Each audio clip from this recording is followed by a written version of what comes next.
ជាផ្ទៃមកប្រពន្ធលួចក្បត់ទោះបីកំសត់តែប្រឹងធ្វើការសួរអំណត់មិនហត់នឿយឡើយណាសង្ឃឹមគ្រួសាររស់នៅសុខសោយព្រឹកព្រលឹមចេញលាចវិលមកផ្ទះញើសហូរជោគជាំមិនធ្ងរអ្វីឡើយចិត្តគិតតែកូនឲ្យបានសុខសោយតែភរិយាអើយបែបភ្លេចសច្ចាស្នេហ៍ដែលធ្លាប់ស្មោះคล้ายជារឿងសោកទឹកភ្នែកជោគជាំព្រួចចិត្តសាវាទ្រព្យអាចរកបានទូ$100តែចិត្តស្មោះណាពិបាករកវិញនោះគួរចងចាំពាក្យសច្ចាភក្តីកុំឲ្យចិត្តបីប្រែប្រួលតូទិញបើអស់ស្នេហ៍ហើយ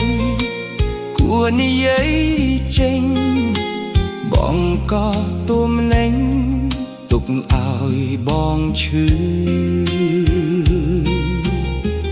កាលជាប្រពន្ធអូននិយាយអ្វីបរោជាផ្ទៃតែងជឿស្ដាប់ឮព្រោះស្រឡាញ់តាមអូនទោះដឹងឈឺ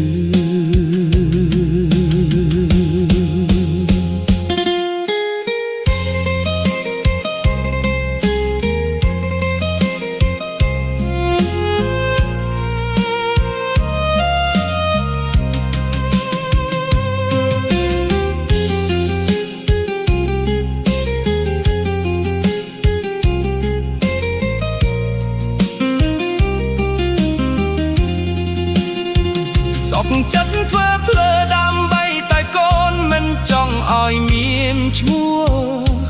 កូនកុំព្រាមេត្តាចោលប្តីមកប្រតាមសង្សារបើនៅគង់តែទូព្រះឆាមានតែបណ្ដោយតាមវាសនាសហ័យស្មន់ចោលប្តីមកអ្នកនេះស្នេហ៍ដែលធ្លាប់ស្មោះคล้ายជារឿងសោកទឹកភ្នែកជោគជាំព្រោះចិត្តសាវាទ្រព្យអាចរកបានទូ$100តែចិត្តស្មោះណាពិបាករកវិញនោះគួរចងចាំពាក្យសច្ចាភក្តីកុំឲ្យចិត្តបីប្រែប្រួលតូទិញបើអស់ស្នេហ៍ហើយគួរនិយាយចេញបងក៏ទុំណេញទុកឲ្យបងឈឺកាលជាប្រពន្ធអូននិយាយអ្វីបរោជាផ្ទៃតែងជឿស្ដាប់ឮព្រោះស្រឡាញ់តាមអូនទោះដឹងឈឺ